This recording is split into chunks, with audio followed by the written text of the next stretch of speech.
Hello everyone, I'm Anthro Fiends, and I do horror-related things on the internet. I don't think anybody's here yet, but nobody needs to hear that because they hear that at the beginning of every single video I do.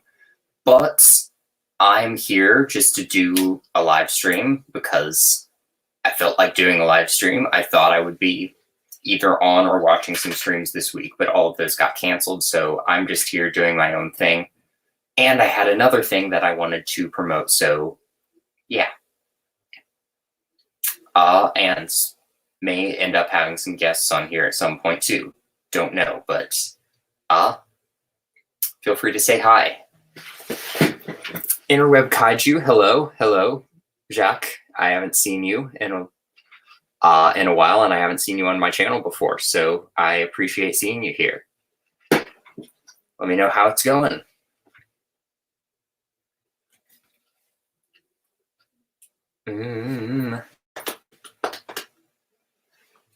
That's the other thing about these live streams. I never ever know how to actually start them because I never prepare for these properly at all, unless it's a watch stream, because then it's just like I know who the panel of people I'm going to be having on are, and I know exactly what we're going to be watching, and I know what I'm going to be talking about. Hello, Cody. Hello, Full Moon. Happy to see you here. Yeah, that's fair. That's fair.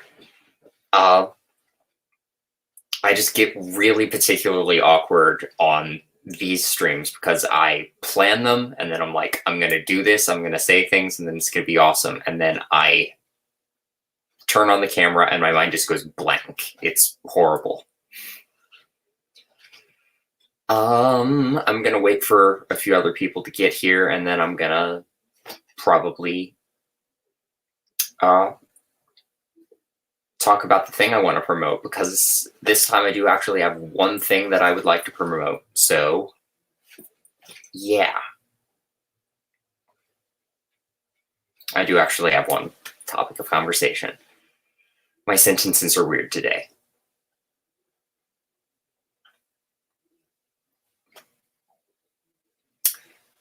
So,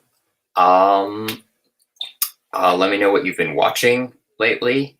Hey Zachary, how's it going? That's just kind of my go-to jumping off conversation point. This morning I watched The Fog, which was really good. I watched an episode of Buffy, and I watched part of an episode of The Mandalorian. Right. That's fair, Cody. I mean, I didn't really know I was going to do this stream until this morning, and then I tried to make it all official and stuff, but didn't really properly prepare any kind of a thing, so.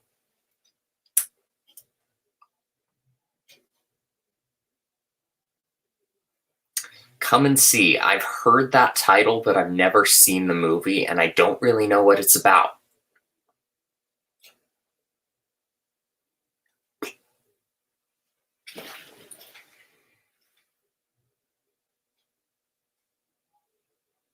Camp Dread. Interesting. That's another one I'm not familiar with at all. It sounds like it might be a slasher. I'm guessing it is, but wouldn't know for sure.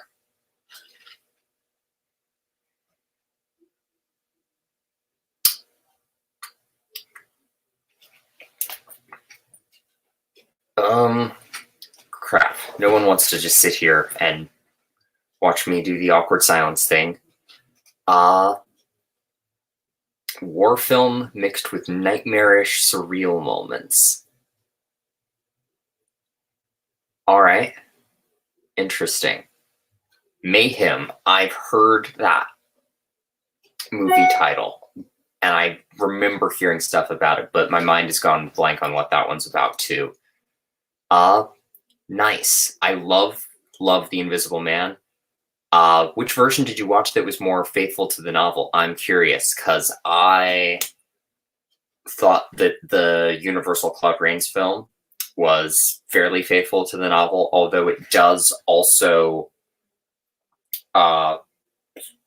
give a lot more sympathy to the character of Griffin, because in the book he is not sympathetic. He's horrible. He's also albino, which is why he can become invisible, which I think is a weird aspect, but they make it make sense in the book, which I liked.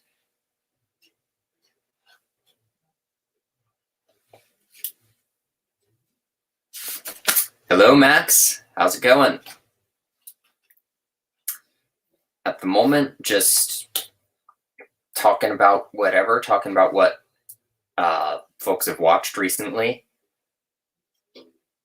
But other than that,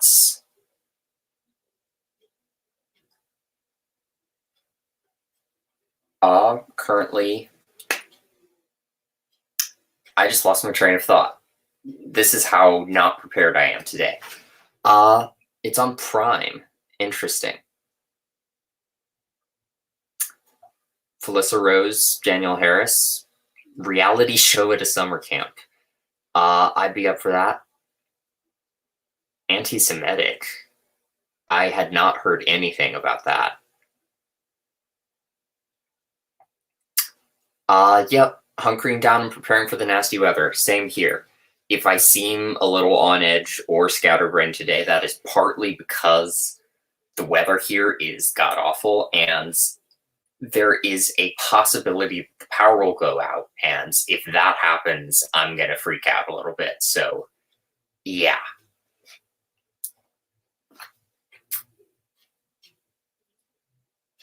I knew what you meant, but again, I did not remember that being a thing in the novel, but I haven't read it in a really long time, so I would not know. BBC production, that sounds up my alley. Again, actually, no, BBC really depends on what the actual production is, but if it's The Invisible Man, it's probably up my alley.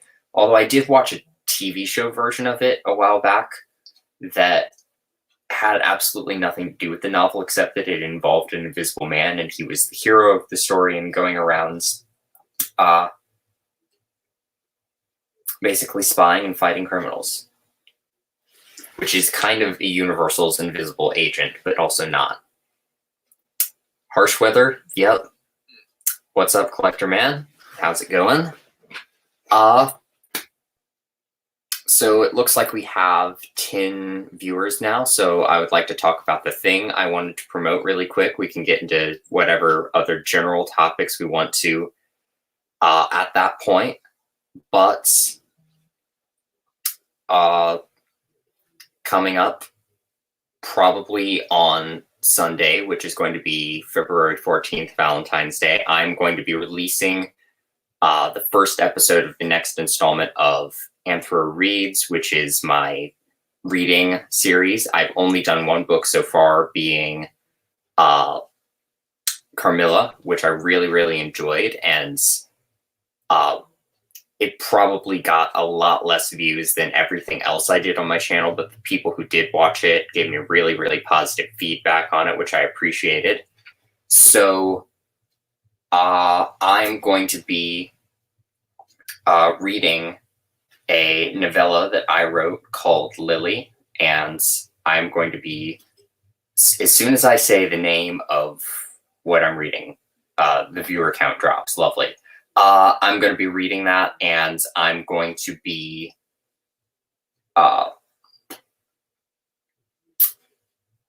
and for clarification, I've talked about it a little bit on the channel before, and I read one chapter of it when I was on for my Halloween stream. But I've not read it in full, but that is the first 2 chapters of that I'm at least going to film on Sunday, and I will hopefully have them uploaded then, because I want that to be kind of my special Valentine's Day thing. Hey, Ethel. Howdy. Hey. What happened to your camera? My camera? Yeah, I got a completely blank screen to my left over here. I don't see the blank screen, so I don't know what's up. That's weird. Everybody else, let me know if you see me or you just see a blank. Well, you were talking about the Invisible Man a second ago, so maybe that's like. Yeah, this is my Invisible Man impersonation just for you.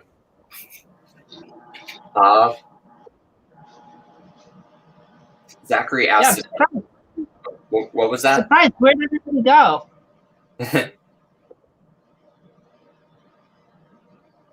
All right. Thought it'd be to jump in. Yeah. So people say that they can see me, so I don't know what's going on there. Must just be on my end.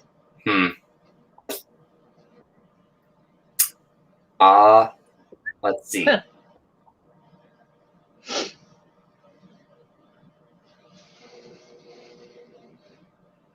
So Zachary asked if I've seen the Chevy Chase version of The Invisible Man. I have not. I didn't know that was a thing. Have you seen it? I haven't seen Chevy Chase in Invisible. Wait, I might have. This was a long time ago, right? It was like 1980 something. Right. I mean, regardless of if I had actually seen the film, I wouldn't have seen him in it if he's playing the Invisible Man. So. Yeah, no, I didn't. I don't think I've seen it. If I have, it was a long time ago. Gotcha. I'm going to have to look this up.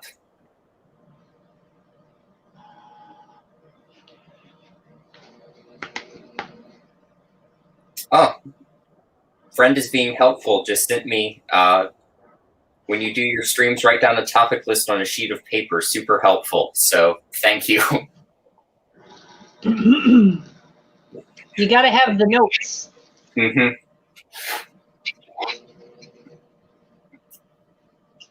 I try to get out doing that. I tend to wing it. Oh, it's by John Carpenter. And hello, Fred's Horror Corner. Is it Memoirs of an Invisible Man? Because I have heard of that, and I have not seen it.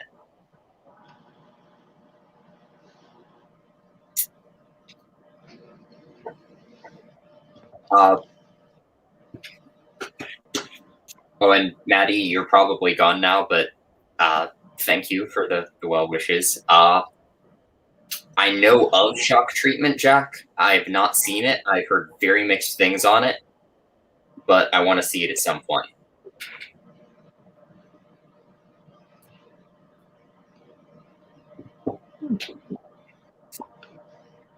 Hey, Sean.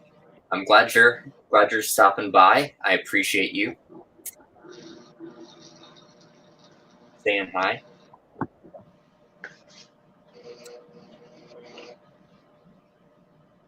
It's worth it. All right. Because I've heard some people specifically say that they like it better than Rocky Horror, which is weird. And I've heard some people say that it's trash. So who knows? Wait, what's trash? I can't see the chat, so I gotta have to like. Shock Treatment, the Rocky Horror sequel. Some people love it, and some people absolutely hate it, and I haven't even seen it. Yeah, I've heard it's an acquired taste if you're real big into the original. Gotcha. Yeah, the original is kind of really special to me because I originally watched it with some friends. So. Yeah, it's always been kind of special to me. I used to watch it every Halloween because it used to be on television all the time back in the day. Mm-hmm. But I had like a specific friend group, and one of my friends is their like favorite horror movie, or their favorite movie, period, was like Rocky Horror. So we had tried to schedule just a time for us to watch Rocky Horror, and things just kept coming up, and it kept getting put off, and it kept getting put off. And when it finally happened, I think the wait made it even more. Ethel, no, what happens? Well, I think the internet ate Ethel, so hopefully it gives her back.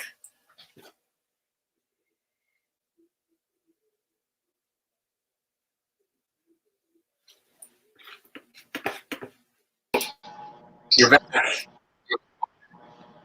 Oh, sorry about that. I don't know what's going on. I think it might just be my internet's crap. Yeah, maybe. Try to get closer to the router. I think it's downstairs somewhere over this way. All right. Technology, folks. Yep. The weather's here is crazy right now, so I'm just hoping that the power doesn't randomly go out during the stream because I planned to do this, and then it was like, ooh, sleet storms all day. So we'll see what happens. Oh yeah, it was not sprinkling. What is it with the flurries earlier today, and yesterday snowed all damn day. Mm-hmm.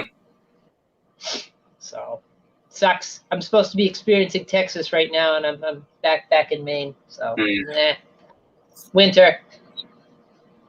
You know I hate it. Yeah.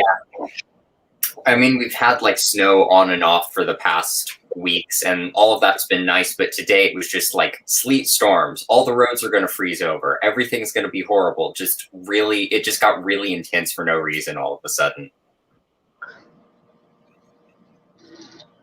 And I hate it when it does that. It's just all of a sudden it decides that, oh, I'm going to give you everything all at once, whole day's worth of weather right now within an hour. Uh-huh.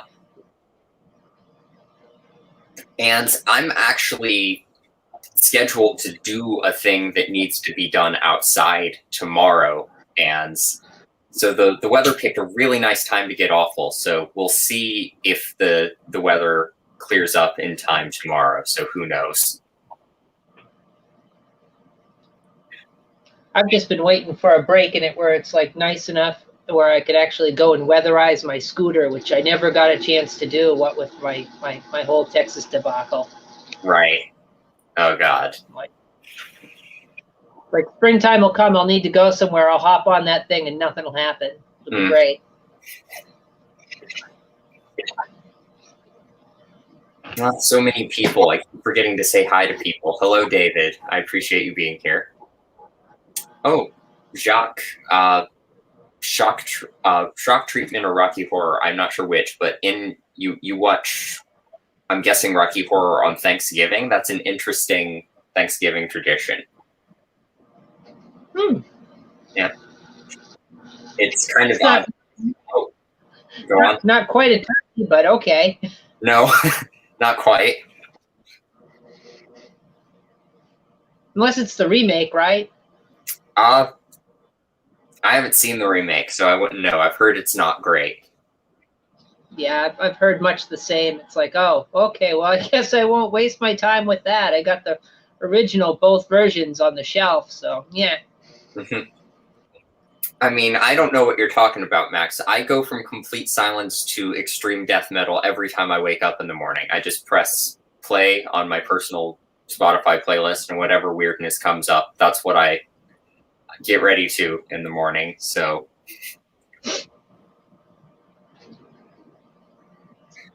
some Cannibal Corpse with your Cocoa Puffs. Yep, that's my morning generally. I mean, I woke up this past Sunday morning by watching High Tension for the first time, which was really intense. That movie is harsh.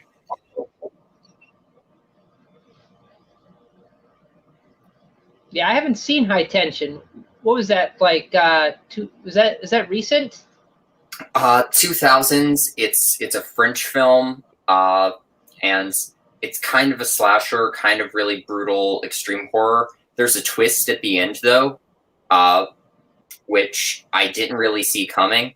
And I like that it took me off guard, and I felt kind of betrayed by it. But also, I felt betrayed by it, and it made me really angry. And the more I think about it, I'm like, there are so many gaps in logic here, and also I just kind of, I can't properly explain it without spoiling the film, but the ending made me mad, more or less. It made me really mad. I felt betrayed. Yeah. I hate it when that happens with a film. Like you get into it and you're going pretty good, and then all of a sudden the ending comes up, and you're like, "Oh, what the crap is that?" Oh, come on. Yeah. I had kind of braced myself for it because I knew it was kind of on the extreme end of things. But I have actually seen worst, albeit I usually watched those movies through my hands. This, I'd kind of braced myself for the gore, so I kind of knew what was coming. Really good gore effects, really good tension. Hated the ending. But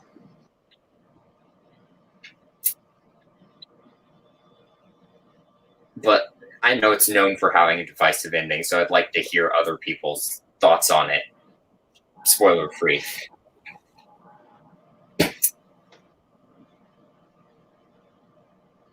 So I'm curious, like, what are some of the more? Is there a horror film that's like gone over the edge for you? That's been like too much? Yeah, I'd say necromantic bothers me sometimes. Like that's one of the ones I had to stop watching in the middle of it because I'm like, all right, now you're just. It's because they kill a cat in it, so I'm like, okay, I'm gonna have to take a break. Yeah. Yeah. Yeah. So I'm like, oh Jesus, you want to kill people in a horror movie? That's fine. That's to be expected. Don't kill a cat. Come on. Yeah. I keep watching horror movies where the animals die, and like as soon as I see it, I'm like, they're setting this animal up to die, and I'm not happy about it at all because you just see it coming a mile away, and you're like, maybe they won't, and then they do, and it's much more horrible than you're expecting it to.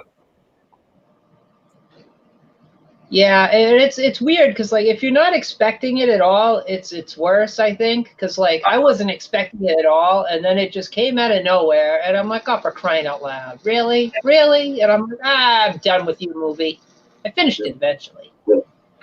I know Jin and Christian from Jin's Reviews from the Grave reviewed both necromantic movies at one point. I haven't seen their reviews, but I know that they actually like low-key reenacted some scenes from the movie at some point. So just Oh my! old objects. So yeah. Well, it's a German film, so I mean, you can't really expect it to not be like super messed up. I don't know. Yep. I ended up getting the sequel, so meh. Gotcha. I mean, no. Mid conversation again. Stop eating Ethel, internet. No.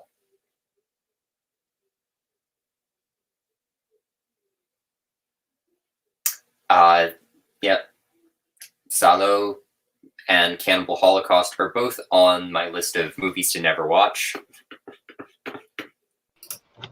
And we're back again. Sorry, I hope that doesn't keep happening. I don't know why it keeps happening. I'm in the room that's supposed to not happen in. So And you're coming through pretty clear now, so don't know what happened there. Was I all skippy or something? You were a little bit pixelated, and the audio was a little bit off, but everything's a lot crisper now. So don't know what's up there. It's got to be the proximity to the router. I just moved it about half a foot over. Mm-hmm. But yeah. I miss having my good internet. This used to never happen. But I was going to say before I got dropped by the janky internet there, as far as DVD releases go, both of those Necromantic and Necromantic 1 had really good releases. They came with postcards, and they came with a booklet, and they came with all sorts of cool extras. So, if you're into a movie about loving the dead, that's your cup. Right. The ship's coming. I'll just listen to I Love the Dead by Alice Cooper, and that's about as far as I'll go. I'll just leave it at that. It's like movies about necrophilia, no. But there are a surprising amount of good songs about necrophilia, and that's not okay, but also it's good music, so. TSOL had a good one, Code Blue. Uh-huh. For all you punk fans out there. Mm-hmm. Jacques, you know what's up. The Suspiria remake contortion scene. I had to turn that thing off. I was watching that movie with my dad, which was a mistake, and he turned it off before I did, but I was just, no. I could tell it was a really good movie, but the body horror in the Suspiria remake was so bad.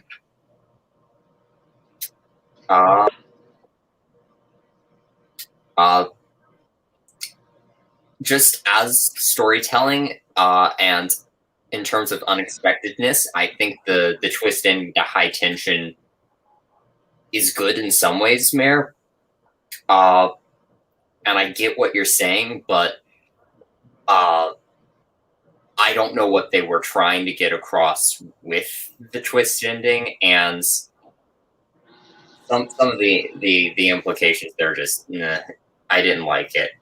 It's not bad filmmaking. I just didn't like it. Where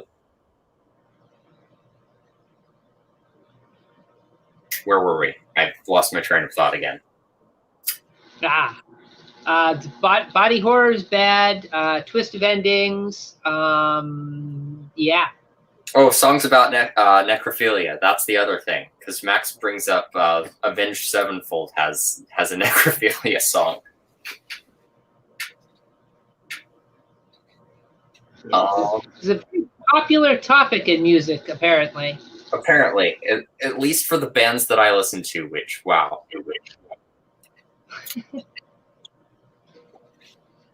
Well, you know what they say. Lay back and crack open a cold one. Oh no.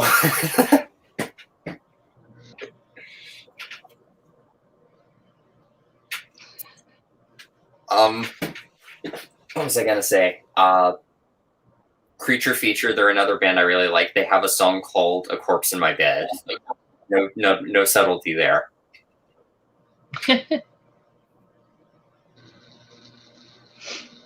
That always reminds me of Interview, where they have where the little girl keeps the corpse in her bed. Yeah. God, that was messed up. Yeah, my favorite corpse scene in Interview is still Lestat just waltzing with the corpse for a minute, or just dancing with her. She's so happy. It's a good scene. Mm-hmm. It's been a while since I've seen that one. Should check that out again.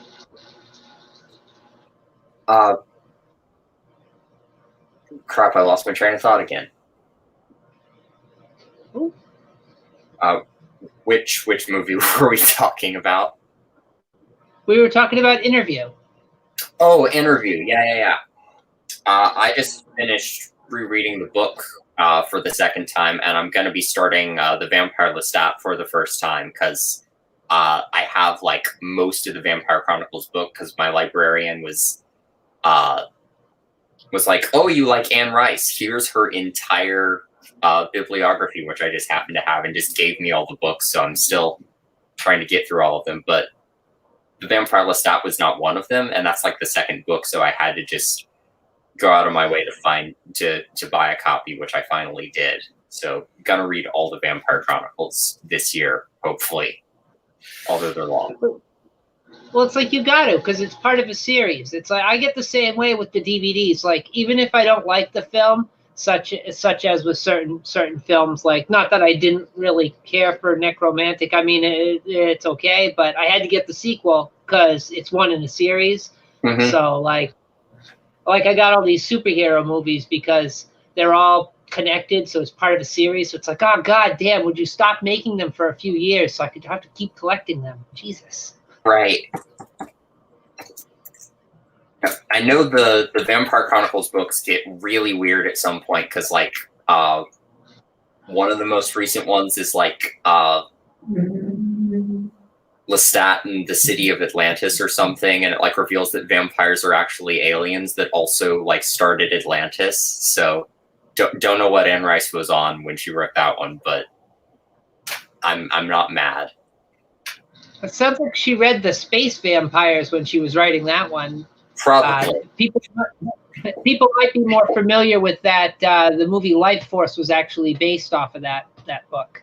Oh, I've been hearing so much about Life Force. It's on so many people's like favorite vampire movie lists, and I still haven't seen it. I need to. You gotta check it out because it's really good. I mean, it's not like a masterpiece or anything, but it's better than you would have expected it to be if you like just seen the trailer or something. Mm-hmm. The animatronic effects for the corpses are great. Like, just great, and you got a Patrick Stewart in there. I mean, what's not to like? Mm-hmm. I get what you're saying, Trenchy, about never stop making superhero movies, but I am so far behind on the Marvel Cinematic Universe that I just have given up on ever catching up on it ever. I'm just going to watch the movies I want to watch eventually at my leisure, even though we do have Disney Plus here now. So most of them I could watch if I wanted to, but there's just too many things that I also need to watch. So I'll get to them when I get to them. It's daunting. Yep. Yeah, I've heard some kind of dodgy things about Anne Rice Mayer, but I'm going to keep reading her books because I have so many of them, and I read all of her Witching Hour books, even though they get really, really uncomfortably incesty really fast, and they're really long books too, but the story was intriguing enough that I had to figure out what was going on, and I was like, these books were a gift, so I feel obligated to finish them regardless of the quality. So I finished all 3 of them, and they were an ordeal, and they kind of hurt my brain, but it was, I guess, worth it. So would it be fair to say that Anne Rice sort of has like an incest fetish or something? I do not know, but the thing is, it's not like just incest for the sake of incest. It's a plot point, which I hate that it has to stay in the book because it's integral to the plot, but it is a plot point in the story. Why would you write a story where incest is a plot point, but okay. It's like if you could lose it, you'd love to lose it. Yeah, for sure. And even if it is integral to the story, describing it as graphically as she does was not called for. It gets bad. It gets really bad. Oh, she goes into all the details and stuff, huh? Yeah. Oof. Mm-hmm. That could be sure. I get that. Yeah. I mean, at the beginning of the 3rd book, there's one specific character who's like challenged herself to have sex with as many members of her family as she can. That's like the thing that she's trying to do. It's weird, and I don't know why. It's awful. Ethel, no, not again.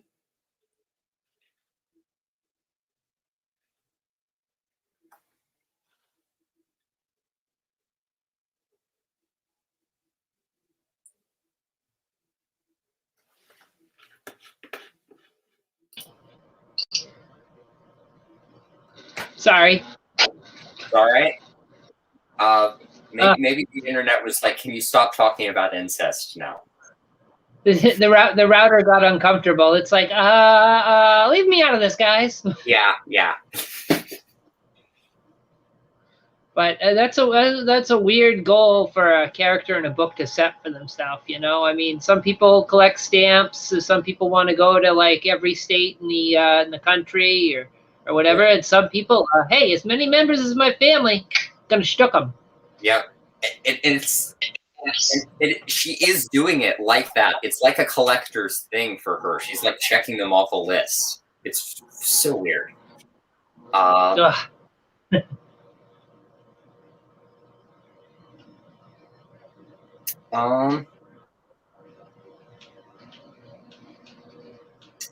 Where were we? Cody's like, oh, you would hate Game of Thrones then. I have not gotten into Game of Thrones. I think I might like it, but and the same librarian who did give me all of Anne Rice's bibliography, or like most of it, was really hardcore obsessed with Game of Thrones, both the books and the show, and was like, you really, really need to get into this. I read one George R.R. Martin short story, which kind of read like a history book to me. It didn't really intrigue me, but I haven't actually read the books, so I don't know. It's insanely popular. It really is. Like, I don't know. I mean, it's been a while since I've seen something be that popular, since like Twilight. Mm-hmm. Or Harry Potter. Harry Potter was huge, or is huge. I don't know. It's still huge. Do the kids still like the Harry Potter?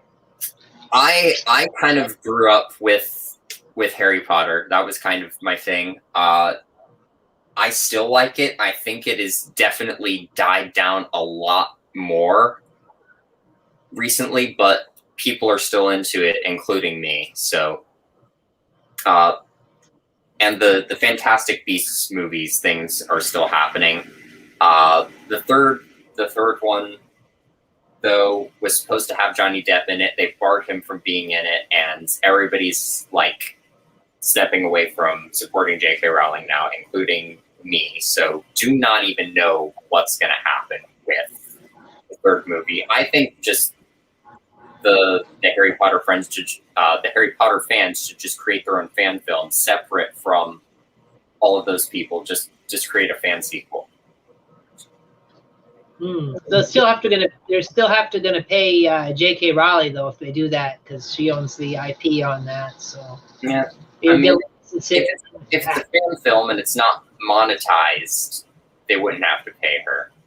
So, because I think the way it goes is she owns the rights to the name and everything. So like, what they could do is they could make a film that's exactly the same as like if they were doing one, and just don't call it Harry Potter, just call it like, I don't know, young wizard or something.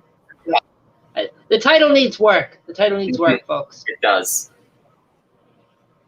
I mean, they made the first two, both of which I liked. I couldn't get into the first. I really liked the second one at first. Then the more I thought about it, I didn't really like it. And then I just watched it again recently, and I really liked it. Didn't pay for it though. Rented it from Netflix, just to clarify. And hello, Nightmare Muse. They definitely made the first two.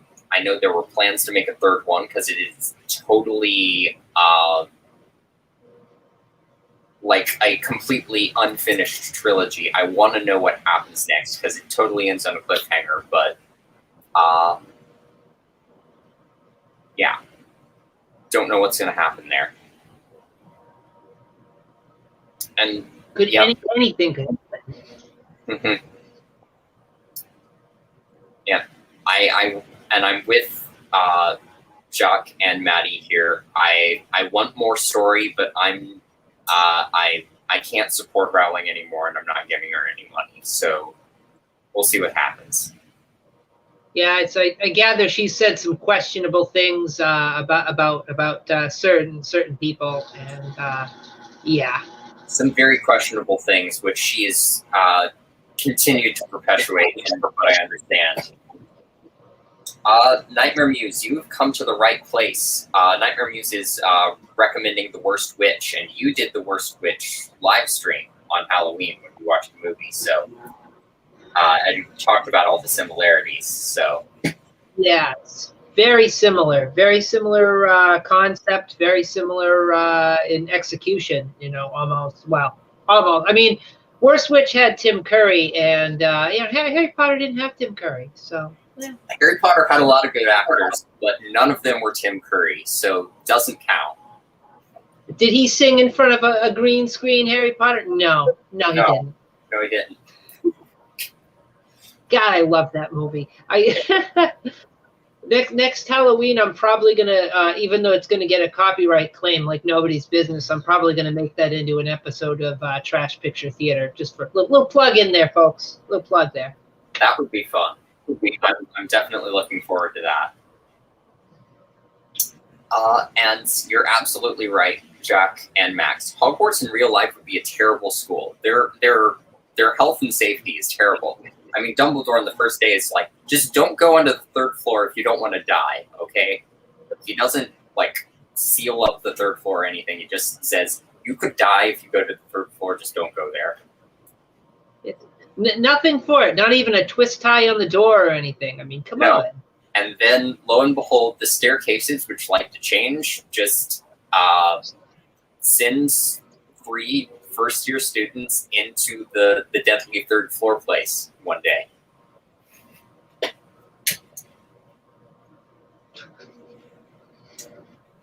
The other thing about Hogwarts is the way that the houses like divide you up by personality traits, which is a terrible idea.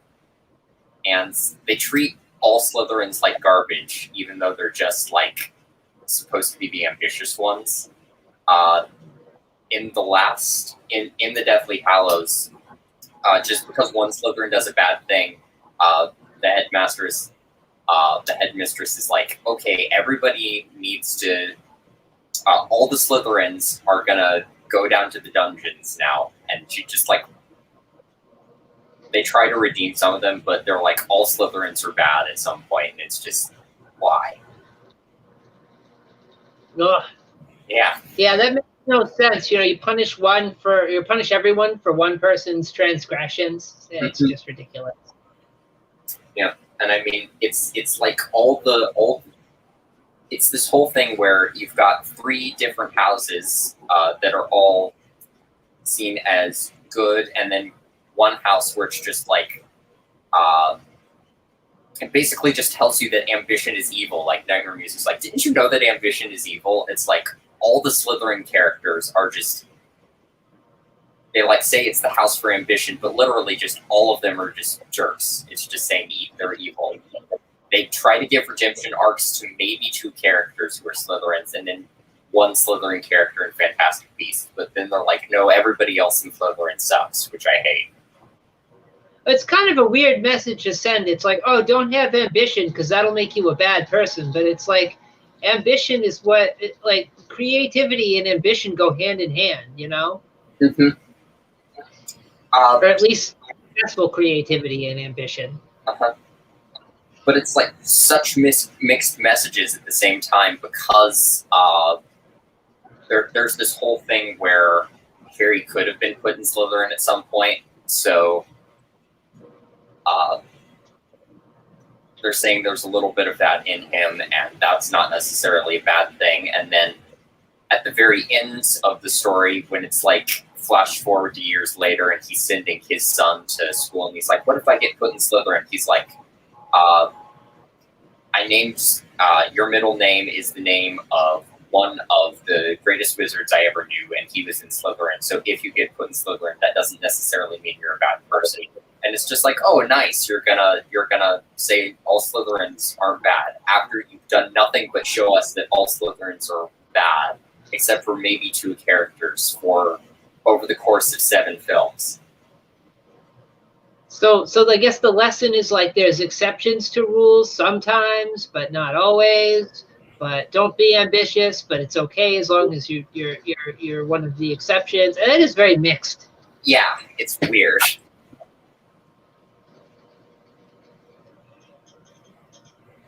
But, yeah.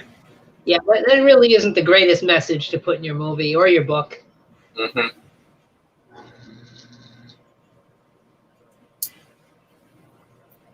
it is kind of like Jedi versus Sith, but they do kind of acknowledge there needs to be a balance at some point. But I do think that at the end of Rise of Skywalker, they did a lot of things that didn't work for me in terms of what they were doing. A lot of things. I don't want to spoil the ending for those who haven't seen it, although most people probably have, but it was a fun movie, but I had a lot of issues with the ending of Rise of Skywalker, which I still think should have been called Rise of Palpatine for certain reasons. It's amazing he survived that fall. Yeah, it really is. It's kind of a Palpatine, but also not situation. It's weird.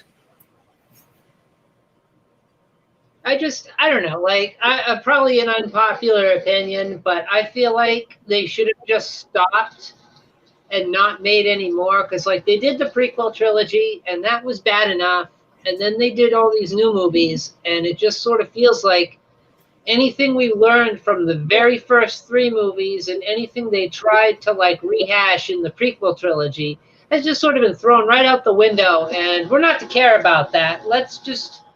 as long as we keep watching Star Wars, we're okay. Mm-hmm. But I don't know. Maybe that's just me. But I feel like I was happy when there was just 3 movies. I was happy when there was Star Wars, Empire, and Jedi. Like, I was happy with that. I'm like, I don't need any new movies. I remember when Episode 1 came out, went and saw it in theaters, and I'm like, well, that was a film. I remember my dad telling me about when he went to see the original trilogy in theaters. It's always hard to explain which part of Star Wars you're talking about because of the order it came out in. Because there's the original trilogy, and then there's the prequel trilogy, which is technically the first part of the story, and then it's weird. I always talk about it chronologically, you know? So the first Star Wars movie would be Star Wars. Second would be Empire. Third would be Jedi. Fourth would be Episode 1, which now you're getting confusing, but yeah, chronological. You got to do it that way. Yeah. But my dad told me that when he first saw the trailers for Star Wars, he was like, "This looks really stupid. What is a dog doing driving a spaceship?" Because he was looking at Chewbacca and didn't know what a Wookiee was. There was no context yet. And then he went to see the movie, and then he loved it. And my grandparents, his parents, like, caught all the hype from him and, like, went to see it with him. And they still don't get Star Wars at all. They're like, what is this? Why do people like it? I think just everything about it is so alien to them that it's not for them. Well, it's weird because, like, it's based on the old Flash Gordon serial, and you know, it takes a lot of inspiration from Kurosawa films. You know, samurais and whatnot. But I mean, it's weird because it's got that swashbuckling space adventure feel. So you'd think that, like, even older generations would get it because it's something that was still, you know, hip back when they were of movie-going age, or at least regularity, or movie-going regular age.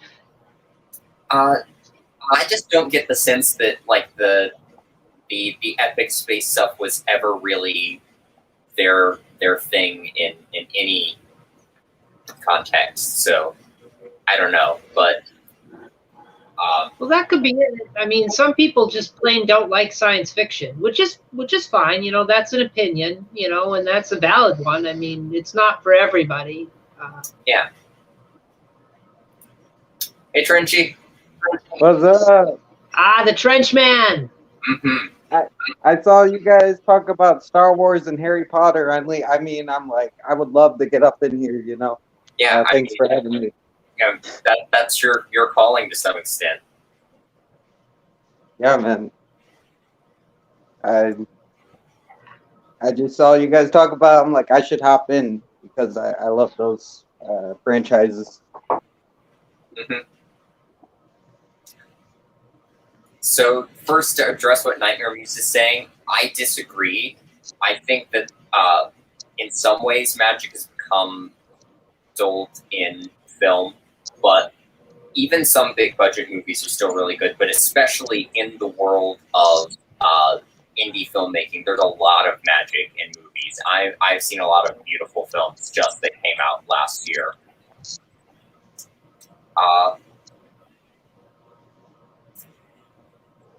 And yeah, I would agree with that as well, Muse. Sci-fi is kind of space fantasy. It's very much kind of the tropes of epic fantasy with a science-y twist to them. It's space is just a fantastic backdrop for a story, at least in my opinion, you know, because you've got basically anything your imagination can come up with for a setting. You've got any kind of terrain or mythical kingdom you want if you wanted to go that route, because you've got alien planets. You know, you want to just be in the blackness of space. Well, it doesn't have to be just blackness. There could be nebulas. There could be all sorts of stuff. So, I mean, it's kind of cool in that respect. And yeah, I would agree with that, especially because, like, with an epic fantasy setting, that is my favorite genre outside of horror, probably. But you're kind of restricted to, like, your map. You can't. I mean, I guess you could fly off into space in some fantasy stories, but you're pretty much restricted to, like, whatever your Earth is. In space, in space stories, you're like, we need this kind of landscape. It doesn't have to line up with whatever your map is. You can just fly to a different planet and have that setting in your story.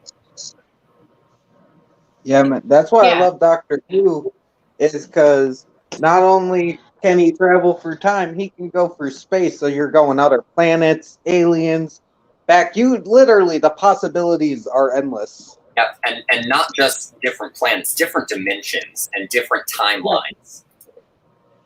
Yes, exactly, and different versions of the Doctor, because he can't die. It's like endless. It's endless. Yeah, I'm glad that the Doctor has finally gotten to be a woman now. I just hope they get to be a ginger, because the Doctor has always wanted to be a ginger. Yeah, man. I'm glad they're a woman. I wish they would write the series a little better, but I'm glad that Jodie Whittaker's getting a chance to rock out as the Doctor, man. I'm glad that. Agreed. I honestly stopped following the show religiously when they took it off of Netflix. I was halfway through. I was partway into Matt Smith's run as the Doctor, so I haven't. I've checked in regularly, but I haven't really had a place to regularly watch the show since it got taken off Netflix, which pissed me off. Oh, dude, me too. Because I remember that I was binging it on Netflix, and all of a sudden it's gone. I'm like, those bastards. Yep.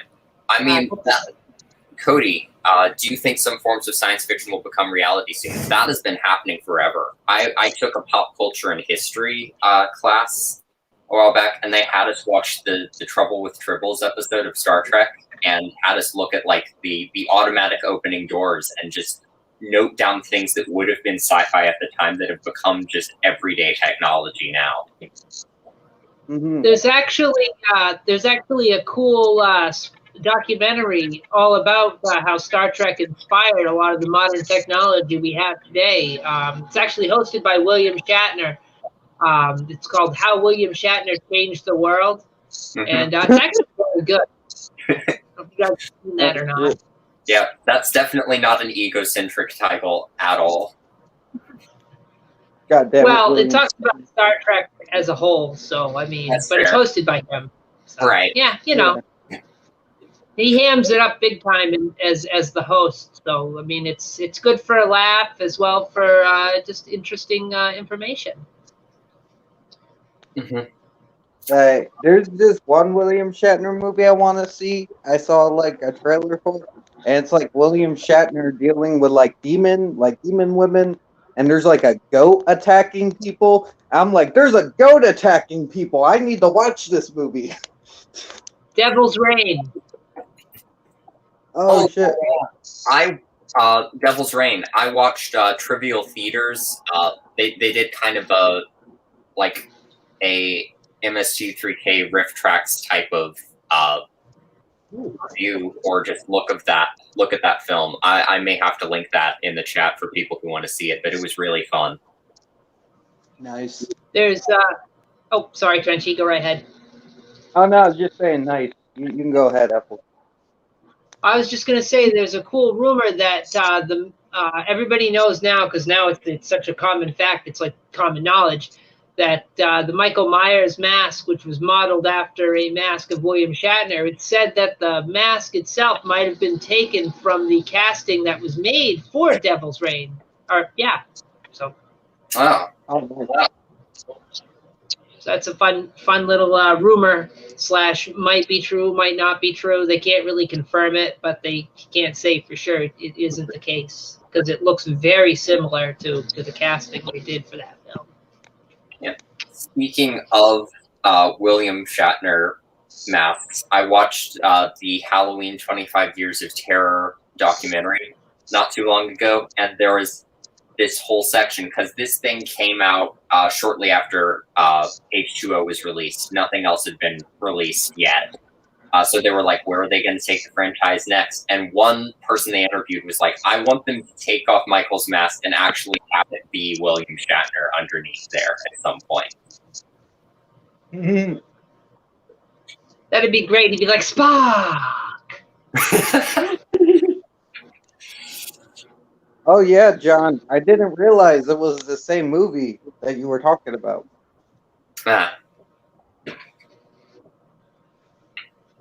The other William Shatner thing that I saw recently is I was just checking Tubi the other day. I just typed in full moon because I've been looking for full moon movies recently. Realized they had all the subspecies movies on there, so that's going to be a binge pretty soon. But they also have a whole series of I think it's called Full Moon Midnight Movie Madness, but it's different full moon movies hosted by William Shatner. It's weird. Yes.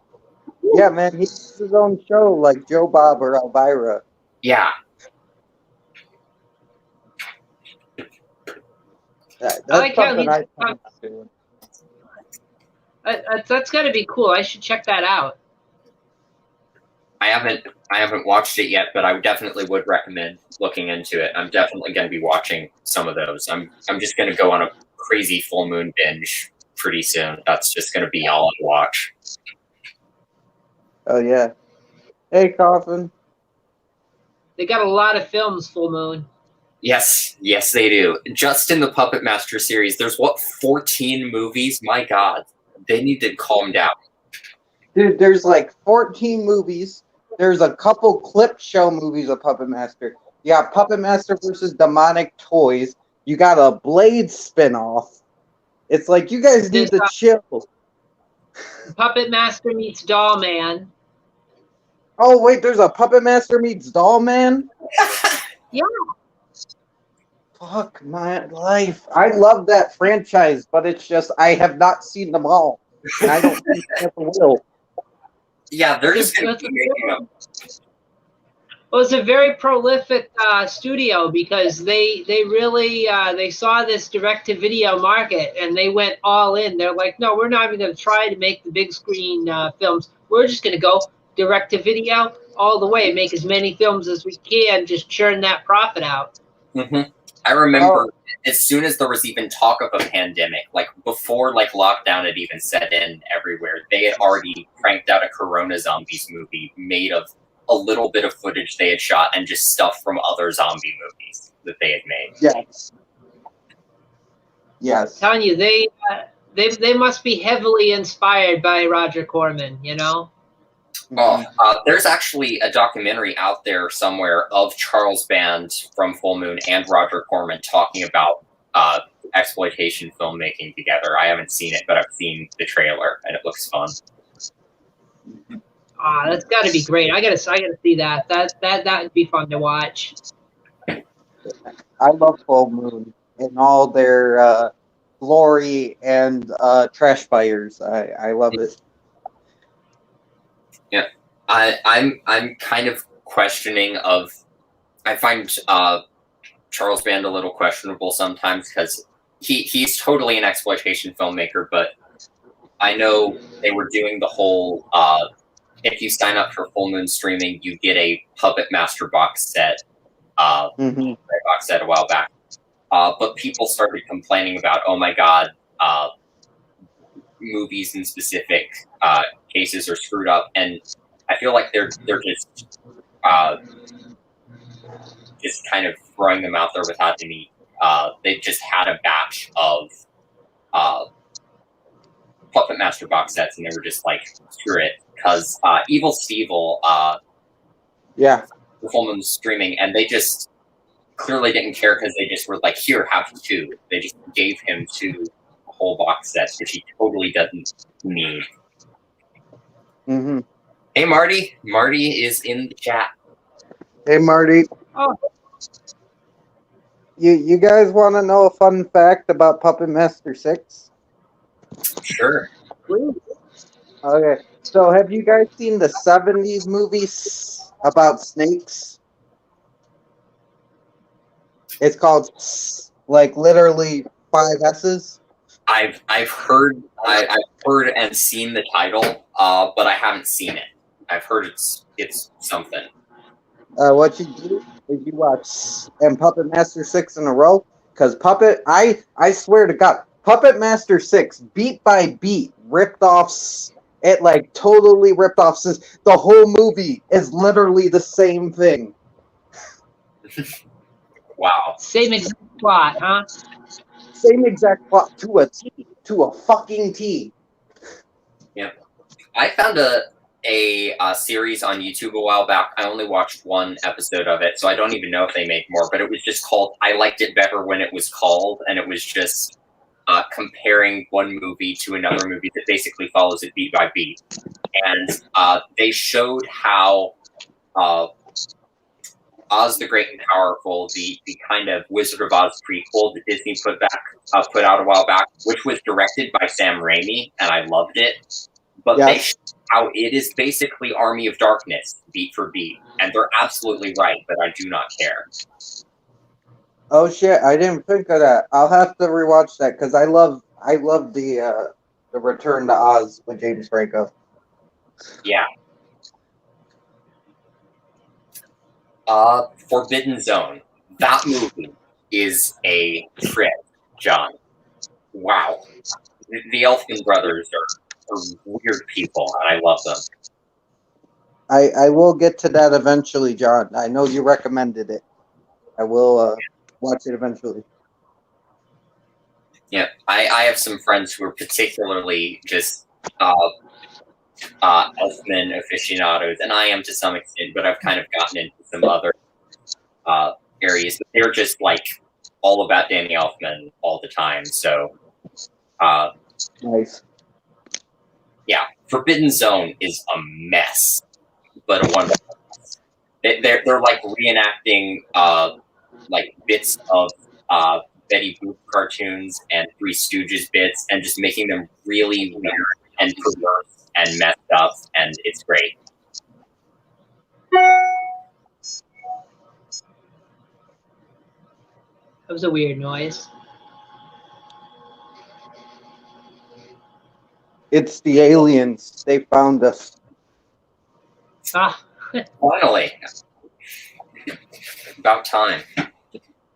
I thought it was the elevator. Like, oh, we're at third floor already?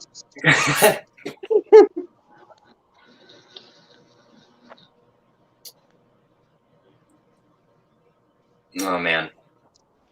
Oh yeah, Mars Attacks scenario. I love Mars Attacks because you never really know why the aliens are attacking everyone.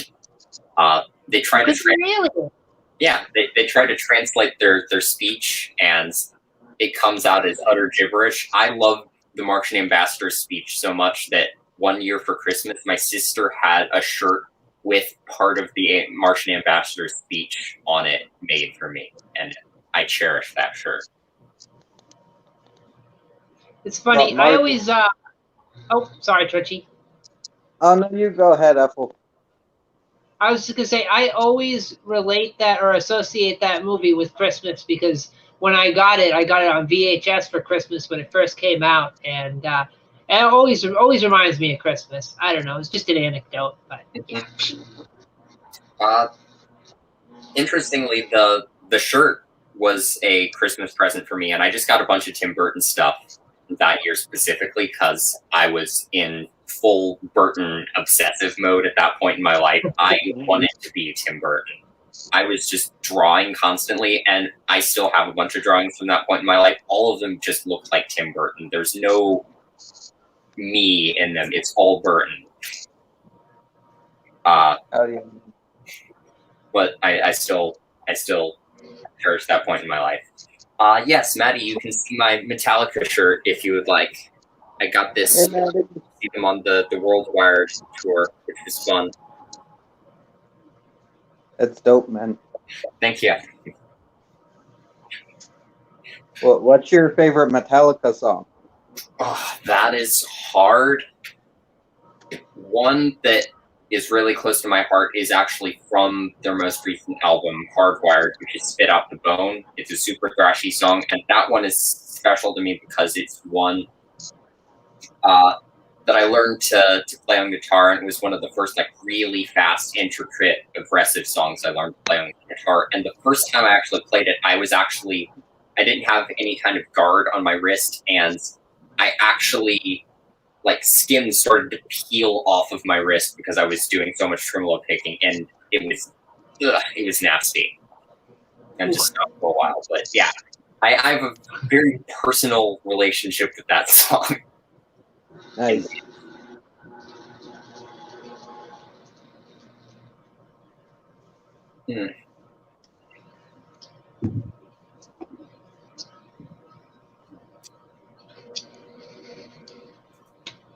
Oh yeah, the early Metallica stuff is definitely good. Mm-hmm. For sure.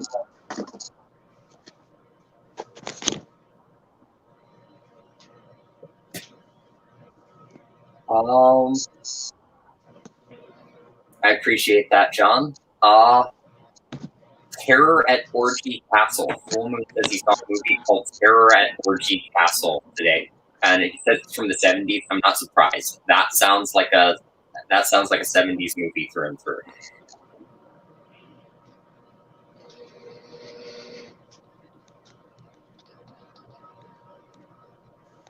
You still need to see them live to complete the set, Max. What do you mean? Have you seen the other members of the Big Four of thrash metal or something live? Because if so, how dare you? I'm jealous. Who's the big four? Metallica, Megadeth, Anthrax, and Slayer are considered the Big Four. Shit. Okay. I have also seen Iron Maiden. I will never forget the time I saw Iron Maiden because it was so stiflingly hot outside that I started throwing up, and there were a bunch of Maiden fans behind me cheering me on as I threw up. It was quite the experience. Wait. Did you just say a bunch? Who was behind you? Iron Maiden fans. Just crazy, probably drunk Iron Maiden fans. And it was just stiflingly hot outside. I had something to eat. I'd eaten Subway and gotten a snow cone before that. And it was just so horribly hot outside that I started throwing up. And these crazy Maiden fans just started going, yeah, as I was puking my guts out. Oh, well, maybe I would take that as like a compliment that they think you're like, your vomit is so badass that they'll cheer you on. Like, I would take that as a compliment. But I felt like garbage at the time, so it was kind of hard to. They probably thought you'd been partying before the show, so yeah, they probably thought I was either underage drinking or older than I was, and very drunk at the time. It was just hot outside. Well, you had that snow cone, so I mean, you get all that ice cold snow cone in your stomach, and it's hot outside. And you have a meal. It could go either way. Yep. I'm It'll fuck surprised. Plus, I up. mean, you're, Yep. I'm surprised that I still eat at Subway after that, but I do.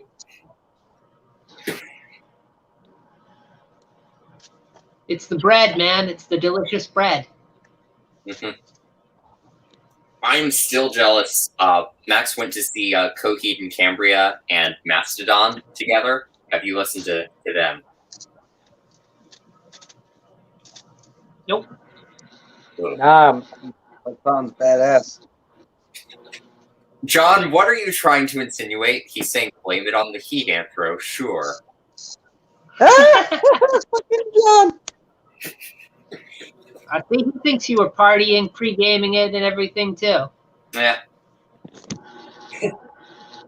I was able to enjoy some of the show. It was good.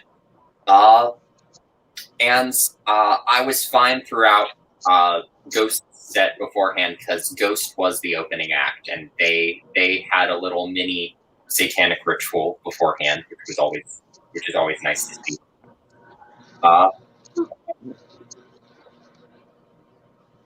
Oh, no problem, Cody. I like your stuff, man. I will investigate into it more. You make good shit. Yeah. He is actually. I still haven't gotten to it, Cody. I'm sorry, but I think it's linked in one of his videos. He's written a piece of fan fiction that is a Reanimator Return of the Living Dead crossover, specifically focusing on Herbert West and Trash meeting. So Yeah. I like some good fanfic. I'll be checking it out for sure. Yep. Which, for people who weren't here before that are here now, hello, the Flow Chamber. Glad you're here. Yeah. But what was I going to say? Yeah, speaking of fanfiction, I'm going to be reading my novella coming up on this Sunday, which is also Valentine's Day. I kind of plans releasing this on Valentine's Day because I don't know if this is just hearsay, but evidently in some the original Bela Lugosi Dracula was first released on Valentine's Day in some places and marketed as like the strangest love story ever told. So this story that I've written is set in the universe of the Universal Dracula, and it definitely has some elements of a love story to it. So I thought it would be good to premiere the first episode on Valentine's Day if I can. Oh, nice. Will it be a live thing, or is it pre-taped, or? I will be filming it on that day and just uploading it regularly, but it won't be like a special premiere like YouTube guys, but I'm just going to be debuting the series on that day. Oh, will you be reading it all the way through, or are you going to do chapter by chapter like you did with Carmilla? I'm going to be doing it in bits, but I'm going to be doing it 2 chapters at a time because Carmilla took me so long to do, and I started Carmilla in April, didn't finish it till November, and in that amount of time, both Maven of the Eventide and the cast of the Carmilla web series had both finished their own read-throughs of Carmilla because both of them decided to do that this past year. And I was like, I was here first, and yet you're getting all the attention, and you did it faster than me, so I need to speed up. But they're also much bigger than me and much more well-known in the community of Carmilla and vampire fans, so of course they're going to get more attention than me. Hey, we know you're DLG. I mean, both of them are part of the reason I got into Carmilla in the first place, so they're kind of the OG. But I had the idea to do a read through of Carmilla first, so there. So that would make you the OG then. It was your idea? That was my idea. I didn't tell them about it, and then both of them I'm actually on the Maven of the Eventide's Discord server, uh, and when I saw that Elise and Natasha, who play Laura and Carmilla in the web series, were reading the book, I was like, "Oh, this is cool! I should promote this to all the other vampire fans." And I was like, "Elise and Natasha are reading Carmilla," and they were like, and Elisa was like, "How dare they? I was here first." And then I posted my full playlist of my videos, and I was like, "Actually, I'm much smaller YouTuber than you. Terrible production value for you, but I was here first." So there, and she actually replied with like, "Oh snap, sorry." Mhm. But you all were visited by the good idea fairy, you know, and you have to bring the same idea. Yeah, I'm glad the good idea fairy came.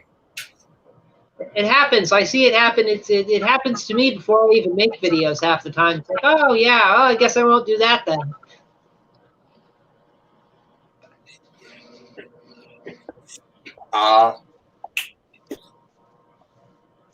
What else was I gonna say?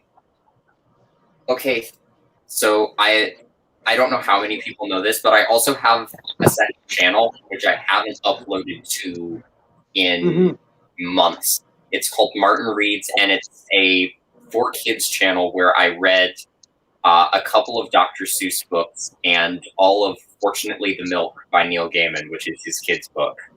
Because I was actually like doing this as a for service hours for school, and that was actually a thing that I needed to do.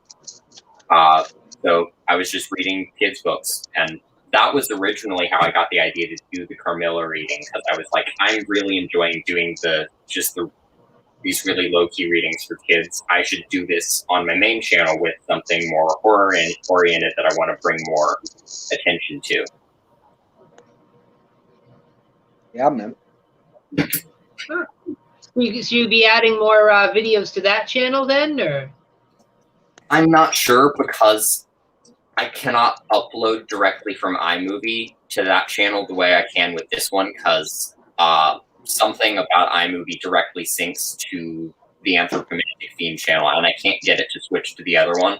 So I have to directly upload through the YouTube Studio app on my computer, and just a 10 or 15-minute video will take a couple hours to upload, and I have to like babysit it the whole time. It's bad. I feel that. I take like 3 days to upload one of my videos through the studio. I have to pause it too, because like my folks work from home, or my mom does, so like I have to like pause it on the internet. So sometimes it's like, okay, well, 8 hours today, nothing's gonna happen with that. I can't go on the internet at all. I gotta just use my tablet. So Yeah. But and I presume your 24-hour stream is still in development hell and will never leave, Trenchy. Yeah, it's never coming out. Sadly, we found out that it won't upload, but it's still there. I could like take a screenshot of it because I can still see it in my thing, but it's never gonna upload. Yeah, and there's no way to ever like cut out excerpts from it. It's just dead. Yeah, it's just gone. It's gone forever, man. But the memories are there. Yeah, I remember those days. So wait, is it in your YouTube studio, or is it in StreamYard? I don't know where it is. I know when I go to my YouTube studio, I can see it there, but I can't do anything with it. You can't watch it. You can't. No. Yeah. Sorry, what? No, I don't even think I can watch it. No, it's gone. Yeah, I would say maybe try to download the file from StreamYard, but I would also say maybe downloading 24 hours of footage to your computer might kill your storage space. Don't know. Yeah, like I'm good. The thing is, I noticed StreamYard doesn't post over 12 hours. Like I did a 13-hour stream recently, and it only posted 11 hours. So it's like, I guess I went too far on that one, because it's like, yeah, we're not uploading any of this, bitch. Like, okay. Oh, it abruptly cut you off. Yeah. I mean, it's fine. I don't care. I don't know. That makes me wonder about that last stream I did, because I don't know if all of it got up there, because I got off the thing and it's like, oh, you've used up all your StreamYard hours, and I only was on for 5 hours, and I thought I had 6. So I'm like, okay, what can you do? Yeah. Yeah, John did like 3 channels doing his. It's like, God damn it, we have to jump over here now and continue it over here. Ooh. Ethel, no, not again. God damn it, the fucking aliens. If the internet has not permanently eating her, she will be back momentarily. Yes. Ooh, Ben says Queen of Blood has space vampires. I need to see that. Welcome Sounds back. dope. Maybe that's why I keep disappearing. Maybe StreamYard's punishing me. I thought it didn't count if I was on someone else's deal. Oh no. Mhm. But I'm supposed to have more by Sunday, so I should be good for this Sunday stream. Awesome. Nice. But yeah. Yeah, I think we've been aware that the internet is the villain for a while now, Matt. Yeah, man. It's the antagonist in the story all the time. Speaking of long projects of yours, though, Trenchy, have you done any more work on the Hootenanny highlight reel? I've taken a break, but I will return to it soon. I got like 40 minutes of it done, and I think like 4 channel segments, or 3 channel segments, I think, have already been completed. No, 4 channel segments, never mind, have been completed. So I only got like 8 or 9 more people to do. Mm-hmm. Wow. It's a huge undertaking. Yeah. You just can't forget to include the part where I accidentally kicked myself off my own stream. Oh yeah, that's gonna be the kicker, the end of the thing. Yep. I keep doing this thing where I instinctively want to press leave studio instead of end broadcast, and I just leave my own stream and leave it running. So I've been catching myself recently, but I can't promise I won't accidentally do it again someday. It happens. At least it lets you back in when you do that, so you can always end it. But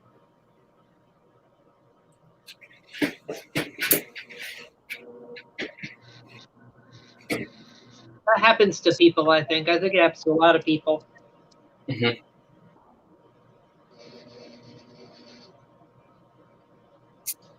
I mean, Max, the idea that you're talking about is kind of a thing to some extent. One of my favorite episodes of Buffy so far is a demon that ends up in this school's computer system.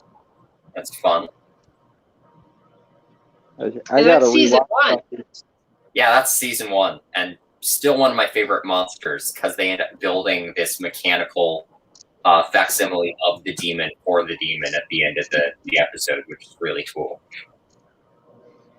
Yeah, I gotta rewatch Buffy for sure. Yeah, I'm partway through season 2 right now, and things are getting really nutty. Have you seen all of them all the way through yet, or are you like doing it fresh? This is my first time through. Oh man, you wait till you get to the later seasons. I don't know. I'm weird, but I like the later seasons of the show best. I'm sure I'm really gonna enjoy it because I know the characters evolve quite a bit from their original state. Yeah. I'm already loving Cordelia's character arc because she's just like the stereotypical mean girl at first, and she still is that, but she's also not, and I love the way they balance those elements. Mm-hmm. The great thing about that character is once Angel starts and they get rid of Cordelia, she goes over to Angel, so you get to continue watching the evolution of this character for like 4 more seasons, 5 more seasons. Excuse me. Yeah. As soon as I finish Buffy, because all 7 seasons of Buffy are on Amazon Prime. So is Angel. So as soon as I finish Buffy, I'm going straight to Angel. Oh yeah, it's worth it. I actually I don't know. Sometimes it depends on what kind of mood I'm in, but sometimes I prefer Angel to Buffy just because it's such a different dynamic. Mm-hmm. Like the first season of that's pretty good because it's more like a cop procedural show versus just a straight up demon show. I mean, it is, but it's you'll like it. You'll like it. I'm not gonna spoil anything. Uh-huh. I haven't seen all of Buffy or all of Angel, but I've seen quite a bit. I got to rewatch it for sure because it's been a while, but I love the character arcs. Well, especially if you've got Amazon and you've got the Prime. I mean, that's like a no-brainer. It's there. It is right there. Uh-huh. Yeah, hell yeah. Definitely gonna do that. Farscape is now on the list, Apple, thanks to you and Marty and stuff. So definitely that's on the list. Yeah, and that should still be on Prime unless they've changed things, but it should still be on Prime. No. You got me rewatching Firefly. I've stopped. I'm gonna hop back on that because I just want to binge Firefly one time because I love that show. Yep. I'm currently binging Buffy for the first time, and I've been binging Gargoyles since July when we first get Plus. I'm in the middle of the 3rd season right now, and I'm really loving it. Gargoyles is dope. Man. Yeah. I love how they got like almost every single cast member from Star Trek: The Next Generation to do voices on Gargoyles. Did they really? Yeah, like Demona is just Counselor Troy, and what the hell is it? Xanatos? Xanatos is Jonathan Frakes, William Riker. And yeah, so I mean, Michael Dorn, Worf is in it too. Nice. I know that. The actor who plays Goliath, I'm blanking on his name, but I didn't realize that he's also the cat in Coraline until recently. That's dope. Yeah.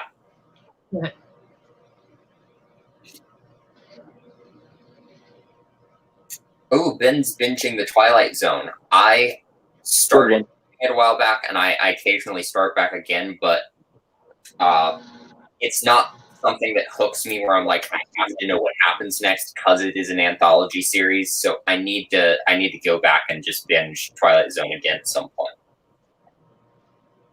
I want to do that at some point too, because I wanna do like a top 10 episodes or a top 20 probably with that show would be good because there's like 100 and 40 episodes. There's a lot.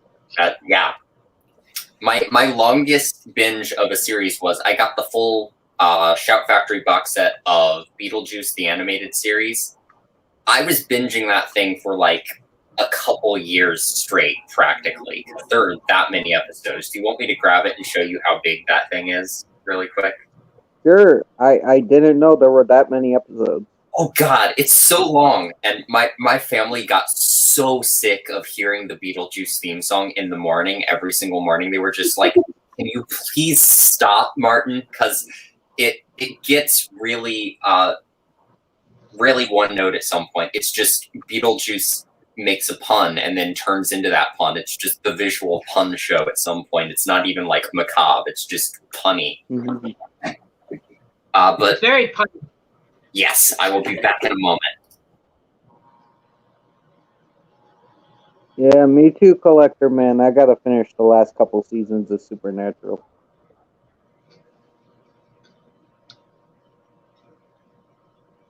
I know how it ends, though. I think I stopped at season 12. Yeah, it goes on long. It goes on long for sure. I mean, I'll see it eventually because I collect it on DVD. So, I mean, when I get more cash, I'll be able to buy it. But Yeah, the wells run dry on cash, so I'm not buying anything right now. Yeah, no, you're good. It's a long series, man. I love it, but it's long. I'm broke, folks. PayPal in the description. Oh shit! What? There's did I see like 5 cases in there? There are 3 Ooh. cases, each with 4 discs in them. For how many episodes does the show have? 94. What the fuck? I thought there was like 10 or 15. Yep. This is seasons 1, 2, and 3, all of which were really short and have a very specific tone to them. These are probably my favorite seasons of the show. And then this is season 4, parts 1 and 2. Season 4 was run on a different network and was stupid long.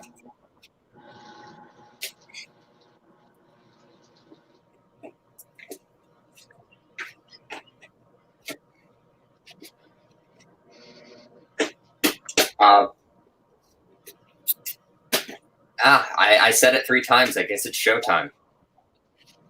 Yeah. Oh, I don't know. After I used to do this series, I think I'll do a 3rd one. It kind of became a series because I did this video where I got assaulted by Beetlejuice. And then I made a 2nd video as an entry for Corey where I was again attacked by Beetlejuice.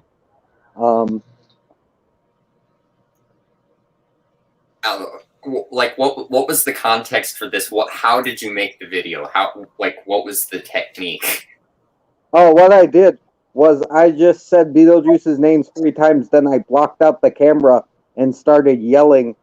And what was funny, during the first one, my dog started licking my butt, so I yelled, "Beetlejuice, stop licking my ass." It was great. Awful.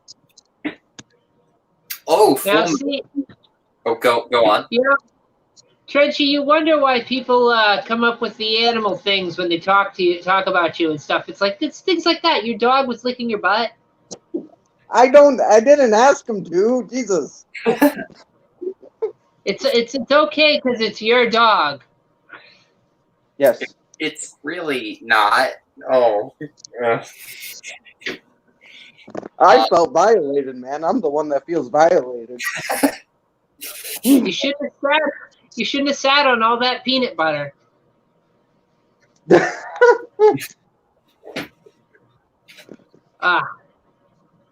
So there's enough fuel for the fire there. I'll just stop with that. Yeah. Don't tell Marty. I mean, well, other Marty and Deacon. Yeah. Don't tell them. They'll find out anyway, though. I'm sure. Yeah. They always find out. Sure. They always find out for sure. They may very well be lurking now, and we just don't know. Oh, you'll hear about it Sunday if they do, right? Oh, and Maddie just came back. Says, "Careful with your dog there." Yeah. I don't have a dog anymore, so that's. Oh, and Zachary says, "What did I come back to? Sitting on peanut butter?" I'm sorry, Zachary. Oh, you're welcome. You're welcome. No dogs were hurt in the production of that. One Frenchie might have been violated, though. So. Yeah, one. I was about to do that. Yeah.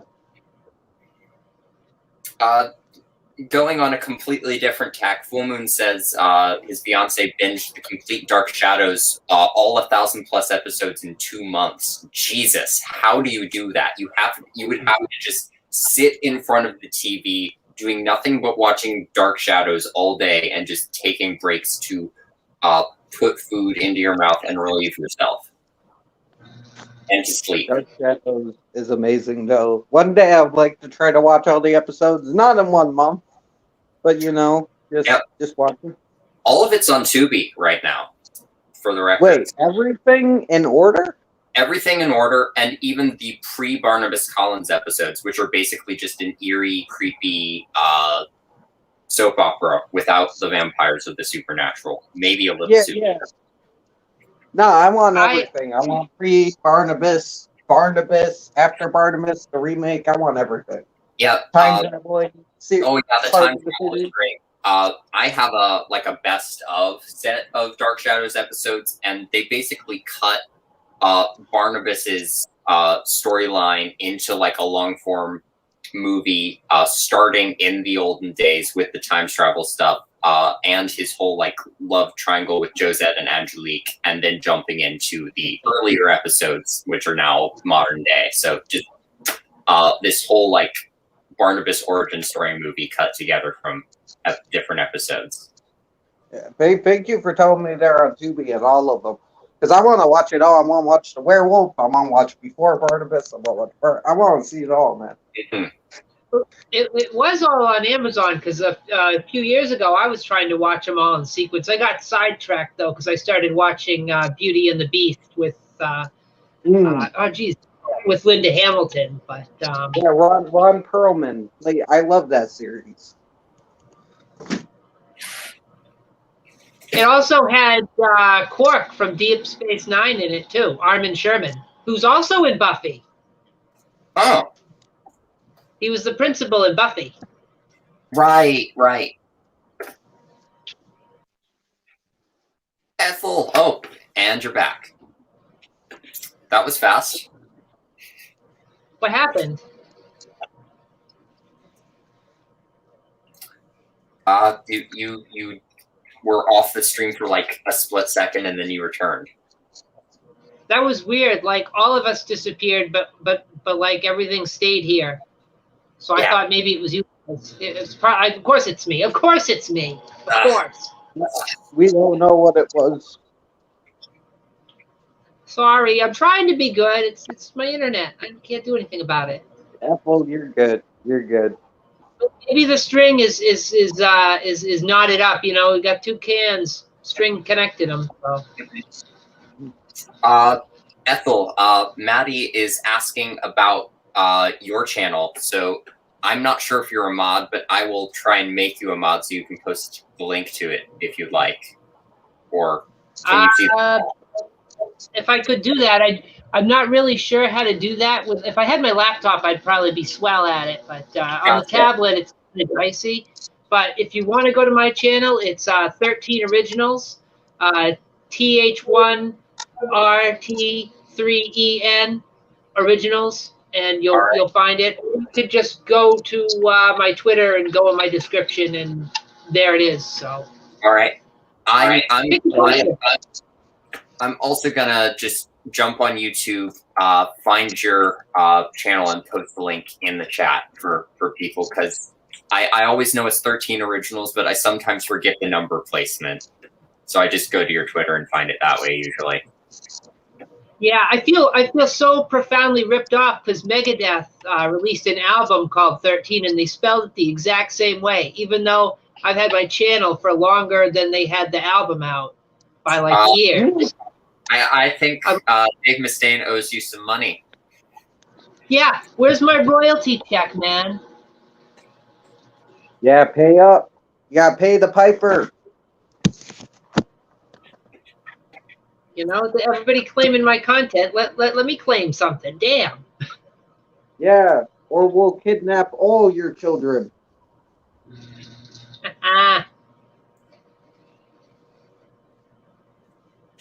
I love how Anthro didn't even react to that. He was like, I'm looking for your channel. What the hell did you say? What am I supposed to be reacting to? Oh no, nothing then, nothing. You heard nothing. What did you say? Oh, I just said that they better pay Apple or we're gonna kidnap all of their children. Oh Jesus. Okay. Just like the penguin, I'll show up on a giant rubber duck. Yes, exactly. And I will put them to work in my illegal sweatshop. My circus henchmen will come and abduct all them. Mm-hmm. And we'll feed them pudding and fish. While we're talking about my channel briefly, I'll just throw out a plug. Every other Friday, I do a watch along. Usually Trenchy's there, sometimes Anthro's there. A lot of other cool people are there, much more talented than me, always there. They come with the information and the jokes. And we watch public domain films. And this month, every Sunday, I'm taking over for Trash Picture Show, doing the Sci-Fi Sunday streams, which is happening Sunday. So, quick plug. And your channel link is in the chat. And I love the way that you've been redoing past streams as episodes of Trash Picture Theater as sort of the MSG3K thing. It's fun. Yeah, though I love doing that because I had an idea for a show that was similar to that beforehand, and I never got to do it because I lost my fabulous apartment. So doing these watch-alongs has been sort of a secret way to make episodes, which is why everything's going to be public domain, even though it gets claimed regardless. But yeah. Who's claiming it? Different companies. I got claimed on Voyage to the Planet of Prehistoric Women by a Russian company that claims to own the film, even though it's not Planète de Beur. It's made from footage of Planète de Beur, but Planète de Beur is in the public domain, and so is Prehistoric Women. So I don't know why they're claiming that, but they're claiming that. And if I was monetized, I wouldn't be making a cent. I had to upload that one twice because there's a company called Auxiliary Mode that claimed footage from a trailer for the part where we're not watching the movie, which is also public domain. They claimed the trailer for Killers from Space, which they don't own. The people own Killers from Space. It's firmly in the public domain, has been for many years, but they claim that as well. Can't do anything about it. Yeah.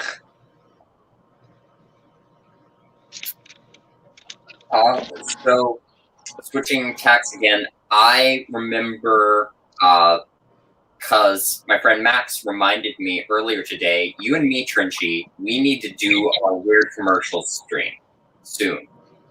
Oh yeah, man. I will search the internet for some weird commercials, and we'll do this. Yeah, that's gonna be fun.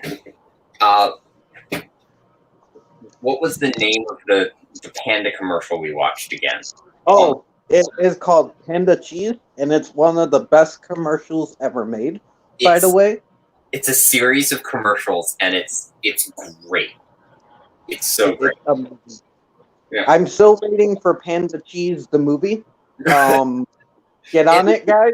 It's basically gonna be a slasher, but without the actual murder. Just the panda lurking into different scenes and wrecking things. Yeah, I mean, no, he undid that dude's IV. He was ready to take that dude out. That dude in the hospital. Mm-hmm. Yep. And shortly after we did that Twisted stream, Max actually sent me the song. He found what the song was on Spotify and sent it to me, the Panda Cheese song. Oh my god, I need a link to that because I need to use that song. All right, I'm gonna find what it was again. And Max, you're in the chat right now. If you remember what it is, tell me. I think you might even be a mod, so if you have a YouTube link to that song, link it. I'm gonna please, because I might fuck with that song for sure. I love that song. Panda Cheese. Yep. Gotta look up the Panda Cheese commercials, Ethel. Is it like a Kraft Singles, or is it like a Cracker Barrel brand, or? It's like a brand of cheese from a different country. It's foreign cheese, I believe. It's like a Japanese series of commercials, or it's somewhere there. I think it's India. I think maybe somewhere in Asia. Yes. Yeah. Well, it's confusing. Yep. Max has posted the link if you want to check it out, Frenchy. Thank you, man. I will definitely, going back at the replay of the stream once it's all up, I will definitely be checking out that link. Ethel! Not again. Oh, shit. Ethel. No. Yep, and it is True Love Ways by Buddy Holly, as he says. That is the song. I'm gonna be looking that up, and I'm gonna be fucking with that for Yep. sure. And the link's down there as well. Hell yeah, Hola. thank you, dude. Welcome back. I'll go back. The panda didn't get me. No worries. Yep. You have to diss Panda Cheese for the panda to come and attack you. And we I are was not just- dissing Panda Cheese. We are praising it over here. We love I was him. just gonna suggest that when you guys do the do that special commercial stream, that everybody watching make themselves a grilled panda cheese sandwich for the show. Oh, man. Dude, if I don't have panda cheese, but I can just say it's panda cheese. We'll make What it if you panda- could order it on Amazon? Yeah. Oh, God. I'm not eating anything I order on Amazon. I will. I'll do it if my mom allows me. I'm gonna be like, Mom, can we buy this thing called panda cheese? It may be from Japan, but the thing is that we need to eat this cheese, or a panda will come and murder us while some lovely music plays in the background that is also creepy, like in The Strangers. He's gonna smash stuff. A full moon. I've seen those Wilkins coffee ads. They're amazing. It's Kermit. Yeah, it's Kermit before he was Kermit, and they're violent. It's Yes. Henson, basically, and it's like a character with a cannon or something, being like, "Do you like Wilkins coffee?" And someone's like, "No," and he just shoots them with the cannon, and then he like turns it to the cannon. He's like, "Do you like Wilkins coffee?" Yeah, it's awesome. Oh, wait. Threatens you. It's definitely a spiritual companion to Panda Cheese in some ways. Yeah, have you seen the Little Baby's ice cream commercial? No, but I'm sparing myself from that until we do the stream because I want to go into that blind. That's got to be one. What we're gonna do is we'll have to. Can we like team up to make a playlist? Like, We will how team can we? the playlist. Yeah, how would I? I'll just send. You'll make the playlist, or I can make the playlist, and then we'll send each other stuff on Twitter to put in the playlist. Will do. Whoever. Yeah. And then I'll have to find that playlist on YouTube TV, which I think I can pull off. Yep. And Max says he can help. He's kind of the one who jump started this anyway. So we should just make a group chat together on Twitter. You, me, and Max, who's Neon Lich, and we should just do the weird commercials playlist thing. Hell yeah, man! I like Max. He's in Deacon's role playing group that I'm also a part of. So he's cool. He's a really cool guy. I've known him in person for years. We met through a homeschooling group because we were both homeschooled for years, and we just realized we liked a lot of the same things pretty fast, and we just connected. Really cool guy. We kept in touch over the internet. Nice. Very cool.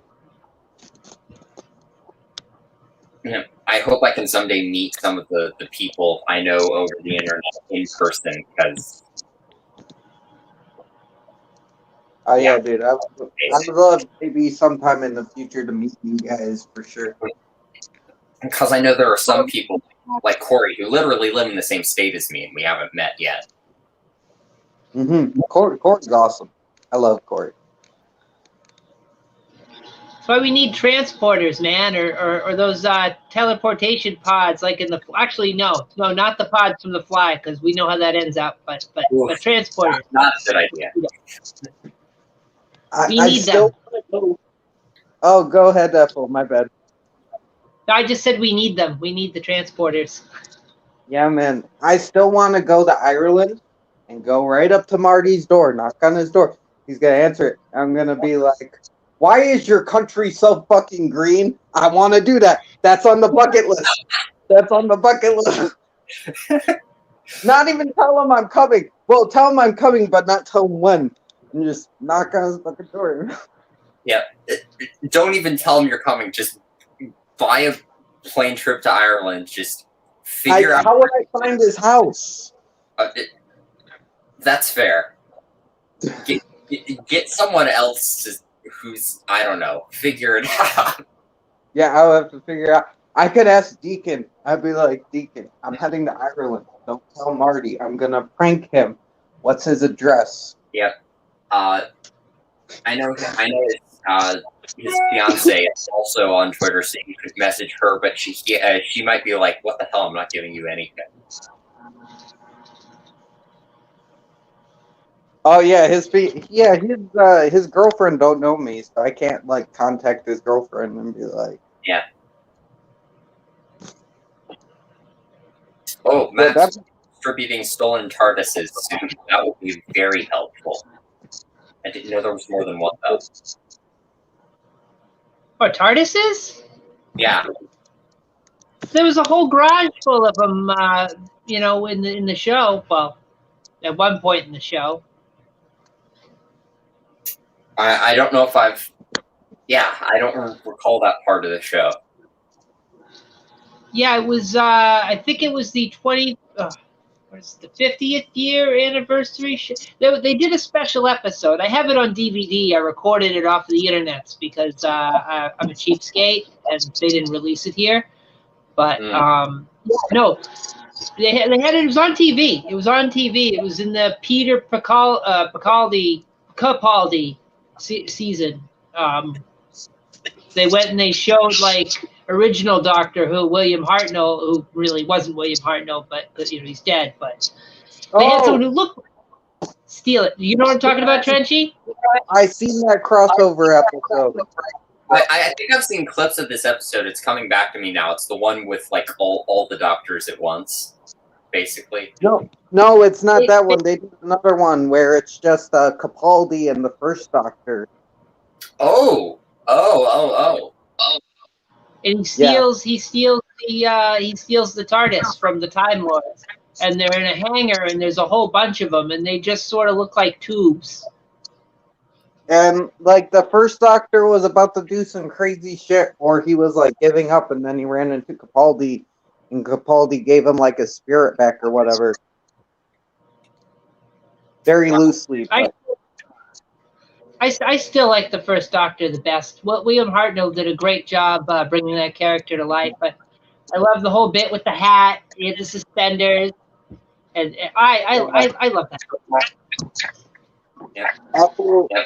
And have you guys seen the movie where they did the making of the first Doctor Who?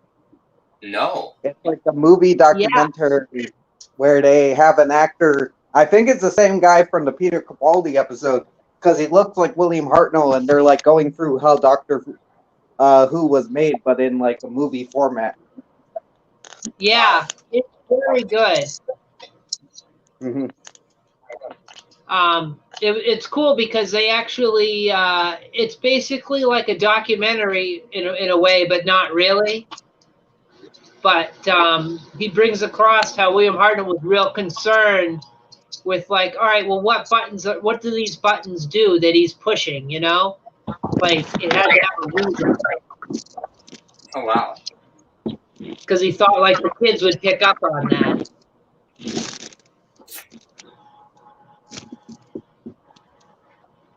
Yeah, man.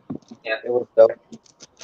Max is saying David Tennant is the one who really got him into Doctor Who, and I totally get that. For me, I started with the Ninth Doctor, Christopher Eccleston. There's this whole group of Doctor Who people who are like skip 9, and I do not understand that because he has some of the best episodes in the series, in my opinion. 9 and 7 are my favorite Doctors. 9 and 7. I still, David Tennant is David Tennant, and I can't get over how good he was with 10, but 9 has some of the best storylines, and Christopher Eccleston played the Doctor amazingly. 9 was so conflicted, man, because 9 was originally before they blacklisted Christopher Eccleston, and he refused to come back for the one where they all get together. He refused to come back for the reunion because they fucked him over. But before that, he was the one that blew up the home planet, where the Doctor came from. He's the one that did that. He fucked up. So he's my my favorite up there with 7 because he carries that violence within him, and you can see he still has that violence in him, but at the same time he's trying to be better and he's trying to be a good person, and you never see that with the Doctor. Yeah. Rarely. Yeah. Yeah, no, he brought something very different to the role, I feel. Mm-hmm. I mean, the Doctor's What? different every iteration, but I mean, it just seems wildly different when you get to Eccleston. Mm-hmm. Plus, I love the leather jacket look, man. Oh, the leather jacket look is great. I love in the what is it? It's the Charles Dickens episode, which is one of my favorite episodes of the series, and everybody keeps insulting his look. And he's like, "What's wrong with this jumper?" Hell yeah. Oh, dude, Capaldi was great. He fought Robin Hood with a spoon. Capaldi is awesome. See, I never got to Capaldi, but what?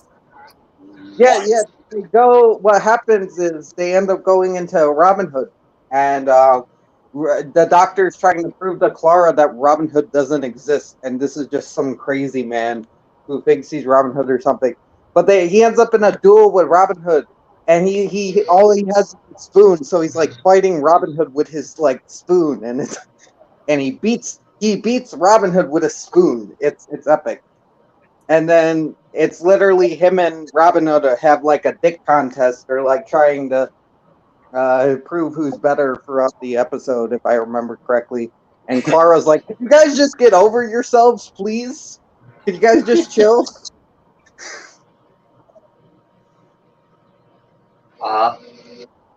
Yeah, that's fair. That's totally fair, Zachary. Doctor Who's not everybody's cup of tea, but I will say another one of my favorite episodes, which is another 10th Doctor episode, is the Shakespeare episode. That episode is amazing. Mm-hmm. Yeah. And I like the running. Oh, sorry. I think we were about to say the same thing, but go ahead. I was just going to say, I like the running gag where Martha keeps trying to talk like it's a Shakespearean play, and he's like, "Don't do that." Yeah, my favorite bit in that is where he keeps quoting Shakespeare, but he keeps quoting things that haven't been written yet. It's like, oh, that's good. I should use that. So it's this little loop. And then at one point he says something, and it's like, and Shakespeare's like, okay, I've already written that one, okay. And the Doctor's like, come on, it's great. Yeah, and he says one of them, and he says, "Oh, I'm going to use that." The Doctor's like, "Oh no, that one's not yours." Right, I had forgotten that. It's been a while.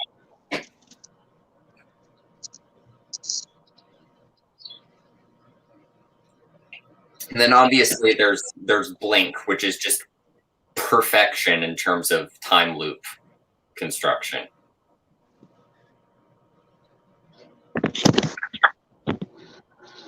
Blink with it's like a horror episode with Weeping Angel. Yep. The way they went about Okay. I like that one, yeah. Yeah, the way they went about having the tape that the Doctor has pre-recorded, where he's like saying certain things that they're supposed to. Do you get what I'm saying? The way words are getting hard, brain is getting tired.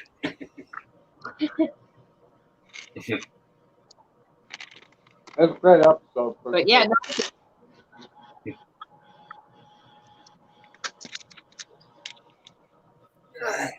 And I'm probably not going to stay on too much longer. Probably like another minute. No. Not again. The goddamn Weeping Angels. I actually have a painting of a weeping angel that a street artist did, and I think you've seen it in my room tour video, but it sits above my bed. So I go I've to seen it. Dude, that's badass. Yeah, I go to sleep with a weeping angel sitting above my bed every night, and it hasn't killed me yet. So I think I'm good. Hmm. That was like the first successful new villain from the rebirth of the series. Yeah. It's that weeping angel. It's very, very cool thing to have, you know, or to have catch on for them. Hmm. It was them and those like things that you see, but then if you look away, you forget. So you got to mark your body. I forgot what they're called, but Well, I think I'm gonna end it here. So before I leave, once again, I'm gonna be premiering, or not premiering. I'm going to be debuting the first episode of Lily, which is going to be my next series of narrations. It's a story that I wrote. Trenchy, you're feeding back a bunch. oh my bad. But yeah, I'm going to be debuting the first episode of Lily, which is going to be the next installment of Anthro Reads. It's an original story set in the Dracula universe, written by me, and I'm glad everybody stopped by. This was a really impromptu thing, but a lot of people showed up, and it was a good time. So thank you, Mm-hmm. and thank you, Trenchy and Ethel, for chatting with me. Thanks for having me. Yeah, my pleasure. Bye. Stay frosty. Press end broadcast, and I'm not gonna press leave studio yet. Yay! Hooray! Pussy.